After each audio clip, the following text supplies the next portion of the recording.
E aí pessoal, tudo bom? Vamos fazer a correção das atividades da semana 3? Assista o resto desse vídeo, vou explicar cada questão, espero que vocês tenham acertado tudo. Muita gente acertou das atividades que eu vi, mas eu estou esperando receber a atividade de muita gente, então vamos assistir, prestar atenção e fazer essas atividades corretamente. Bora lá!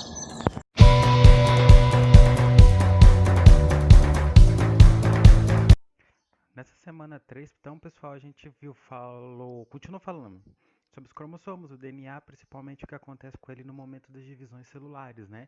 No momento da mitose e da meiose.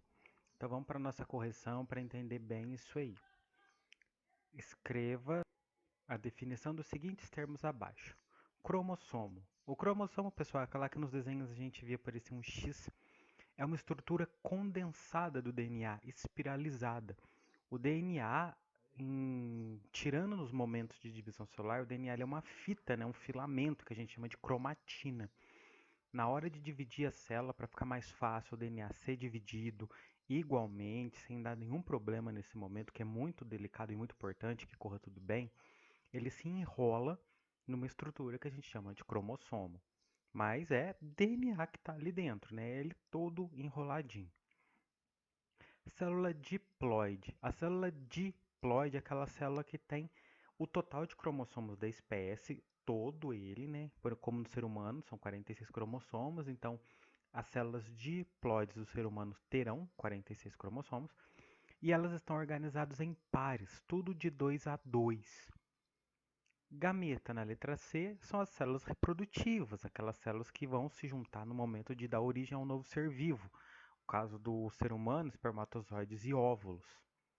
E o zigoto é a célula resultante da união desse óvulo com esse espermatozoide, né? Juntou espermatozoide e óvulo, forma-se um zigoto e a partir daí ele vai se dividir até dar origem a um novo ser vivo. 2. Faça um quadro comparativo comparando as características da mitose com as da meiose. Então, na mitose, ocorrem nas células do corpo, aquelas células que a gente chama de somática. Tirando as células germinativas, as células que fazem espermatozoide e óvulo, tirando essas aí, todo o resto do nosso corpo é chamado de célula somática. Então a mitose vai acontecer nessas células e todas elas são diploides, né? Toda na mitose uma célula diploide dá origem a duas diploides. Outra característica, uma célula mãe, uma única célula, dá origem a duas células filhas. Uma célula se divide em duas, ela se divide, se vira duas, vamos dizer assim, ela se divide em duas novas células com a mesma quantidade de cromossomos da mãe. A quantidade de DNA não diminui, continua a mesma.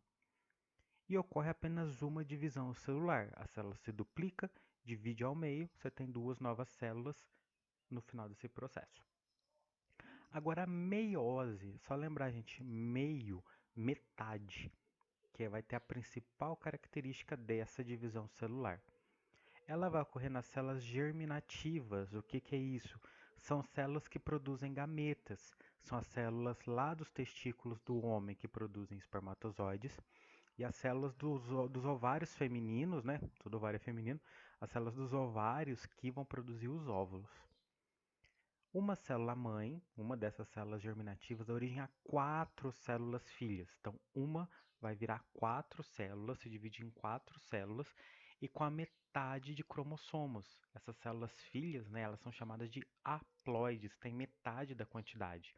Então, uma célula vai, se duplica, se divide em duas, essas duas vão se dividir em duas novamente, dando um total de 4 células com metade do cromossomo. Por isso usa aqui, ó, meio de meiose, metade, metade do cromossomo. E aqui vai ocorrer duas divisões celulares. A primeira, onde você tem origem a duas células, e a segunda divisão que acontece logo em seguida, onde surgem as 4. Na dúvida, pessoal, volta no vídeo que eu gravei da semana passada, onde eu explico certinho isso aí com as imagens, vai ficar importante de ouvir e de entender, vai ficar fácil de entender e é importante para os assuntos que a gente vai ver pela frente. Número 3. Um casal resolve ter um filho. Para que isso ocorra, o óvulo deve ser fecundado, né? O espermatozoide tem que se unir ao óvulo. Agora responda: quantos cromossomos tem o óvulo? Quantos cromossomos tem o espermatozoide? e quantos cromossomos o zigoto originário dessa fecundação vai ter. Então, óvulo e espermatozoide são células de gametas, eles são gametas. Gametas são células haploides, têm metade do cromossomo. Como estamos falando aqui de um casal, estamos falando do ser humano, né? Óvulos e espermatozoides têm 23 cromossomos cada um, a metade da quantidade de DNA do ser humano.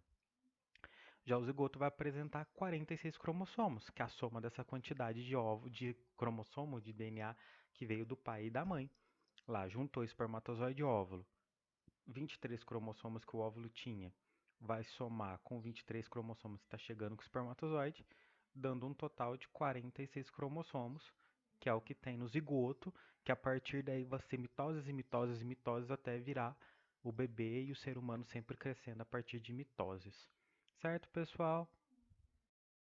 Então é isso, pessoal. Espero que tenham entendido as atividades dessa semana.